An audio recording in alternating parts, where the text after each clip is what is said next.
মঙ্গলকোটের ভাল্যগ্রামে খণ্ডবনের উদ্বোধন।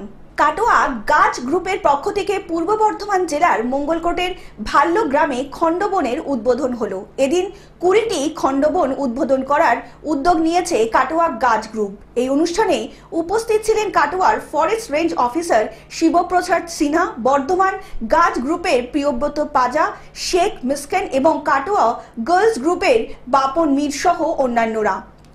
বিশেষ করে হাই স্কুলের প্রধান শিক্ষক তথা কাটোয়া গ্রুপের কনভেনার সুব্রত কুমার সাহার সহযোগিতায় আমাদের গ্রাম সবুজ গ্রাম প্রকল্পের ঘোষণা করা হলো ভাল্যগ্রামে। এই অনুষ্ঠানে এলাকার ছাত্রছাত্রীদের উপহার দেওয়া হয় ফলের চারাগাছ। এই উপলক্ষে 1500 চারাগাছও বিতরণ করা হয় এলাকার মানুষদের মধ্যে। গাছ গ্রুপের পক্ষ থেকে বার্তা দেওয়া হয় সবুজ বাঁচানোর অভিনব এই উপহার পেয়ে খুশি স্কুল ছাত্রছাত্রীরা।